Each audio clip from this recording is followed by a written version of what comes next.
Me da un enorme gusto que me acompañe este día en la mesa del programa nuestro compañero y buen amigo José Elías Romero Apis. Quisimos platicar con él el día de hoy porque, entre otras virtudes que tienes de ser un gran estudioso y conocedor del sistema político mexicano y en particular de los procesos de sucesión presidencial. Y me interesaba mucho preguntarle a José Elías Romero Apis sobre lo sucedido ayer a mediodía, que además fue tema de la conferencia mañanera de hoy del presidente López Obrador, la visita de Claudia Sheinbaum a Palacio Nacional.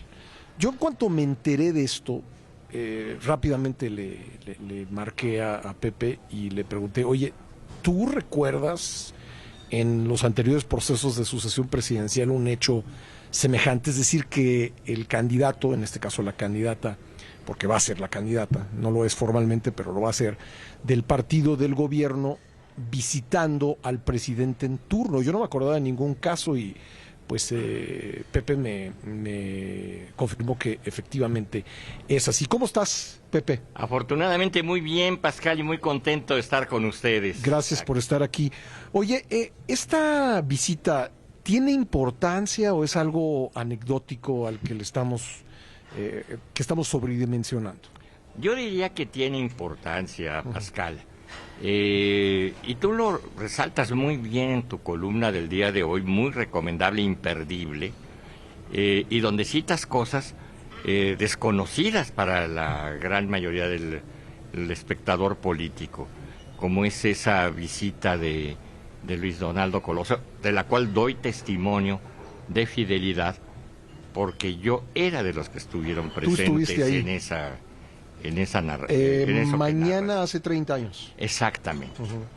Es importante esta visita de la doctora Sheinbaum al presidente, porque no es usual, y no es usual por una razón. Tiene importancia, quizá no para el grueso de los ciudadanos, y no tiene importancia para quienes no pertenecen a esa corriente partidista, pero tiene importancia entre ellos mismos. Después de un proceso de esta naturaleza siempre quedan algunas dolencias. Hay quienes han quedado dolidos. Ahorita vienen los procesos que se llaman de cicatrización. Por ejemplo, Marcelo Ebrard. Por ejemplo, Marcelo Ebrard. Por ejemplo, Adán Augusto. Por ejemplo, Adán Augusto. Acaban de pasar la selección de 9 candidatos a gobernadores, en los cuales hubo 9 elegidos, pero hay 45 que están lastimados, y esos lastimados son importantes para efecto de la elección. Uno muy cercano a ella, Omar García Harfuch. Exactamente, ellos, 1, no van a participar.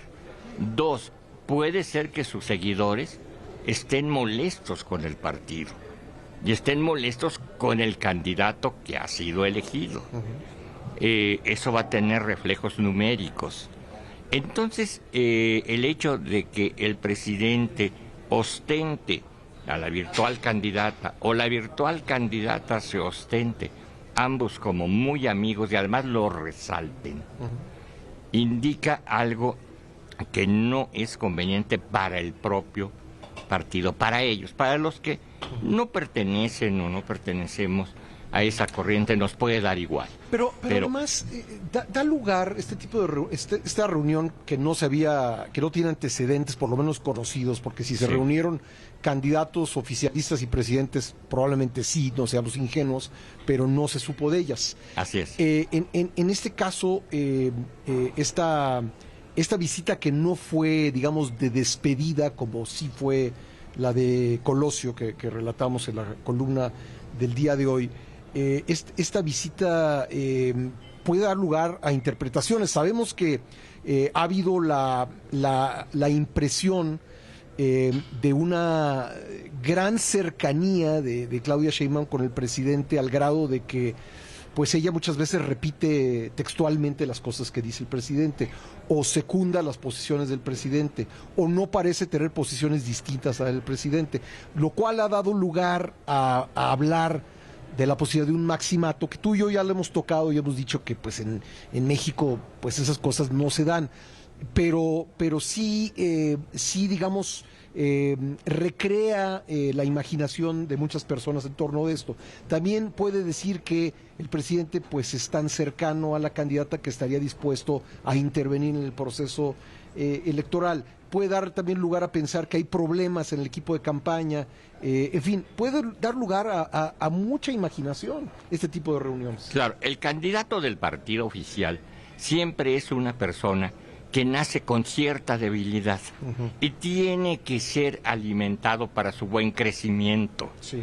Parte de ese alimento para su crecimiento es cederle los micrófonos, no quitárselos todas las mañanas, sí, cederle los reflectores, sí, no hacerlo aparecer como un empleado que va a visitarte, sino que sea alguien que va creciendo, es decir, como el niño que va creciendo. Claro. Miren qué bien hace sus solitos, miren qué bien es, y no estarlo guiando siempre. Sobre todo porque el presidente hizo una cosa que no forma parte de la liturgia sucesoria, que fue entregarle un bastón de mando. Al entregárselo, dijo: de ahora en adelante yo ya no soy el dirigente de este movimiento, es ella. Así es. Entonces, si ella es la dirigente del movimiento, ¿por qué va ella a Palacio Nacional a visitarlo? Pues resulta que no, y eso a ella la demerita. Sí. Y al presidente, desde luego, pues en parte lo engrandece, ¿verdad? Pero a ella la demerita. Ella le resta, le retarda su crecimiento político. Ella tiene que llegar a su destino, si es que lo tiene, con una apariencia de grandeza, y no como esto que sucedió ayer, que le da una apariencia de pequeñez. Ahora, esto de que intentó entrar al Palacio Nacional sin que la vieran por el estacionamiento en un coche, pues, digamos, común y corriente, un poco supongo para no llamar la atención, y que haya sido sorprendida o localizada, ubicada por un camarógrafo quien le tomó un pequeño video. ¿Esto habla de desaseo? Desde luego habla de desaseo, pero ¿quién precisamente es de suponer que hizo, como se dice, la nota? ¿Quién la filtró? ¿Quién la ha engrandecido? ¿Quién habla de ella? Es el propio presidente, porque al presidente es a quien le conviene, no a ella, sino al presidente es a quien le conviene hacer notar que la tiene bajo su control, por lo menos en apariencia, no sé si en la realidad. A ella no le conviene. Lo que sucedió ayer a ella no le conviene. No le conviene. No le conviene porque, dices tú, retarda su crecimiento como candidata y como eventual sucesora. Y de que ella es jefa, sí, no subordinada.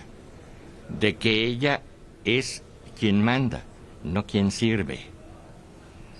Vamos, ese es el papel de un candidato: crecer, crecer, crecer. ¿Por qué en el pasado se evitaban este tipo de situaciones? Ya no digo siquiera hacerlas públicas, sino como ocurrió en el caso de Salinas y Colosio, que realmente no fue público, porque no se publicó, sí, pero sí fue frente a un grupo pequeño de personas, con testigos de por medio. ¿Por qué se evitaban este tipo de reuniones? Precisamente para que creciera, es decir, mientras más poderoso era el presidente terminal, mientras más amplia era su personalidad, era necesario inyectarle mayor tónico, mayor nutriente, mayores vitaminas al candidato nuevo, es decir, a quien iba a ser el sucesor.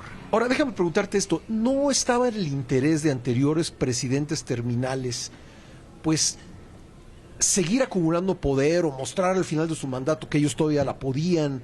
¿No estaba en su interés? ¿Por qué ellos, a diferencia del presidente, optaban por cercenar la relación pública con el candidato de su partido y dejar que él se fortaleciera? ¿Cuál podía ser el interés de los presidentes terminales en hacer eso? Más que un interés, era un dogma.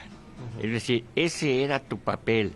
Estabas terminando, y si terminas, tienes que terminar. Cuando se acaba la fiesta a la que te invitaron, Pascal, ¿te quedas contra la voluntad de los anfitriones? Yo no, pero hay algunos que se quedan y hacen desfiguro. Te despides, sí, y no esperas a que te saquen. Porque eso ha sucedido con algunos presidentes, que terminan sacándolos como a los invitados inoportunos.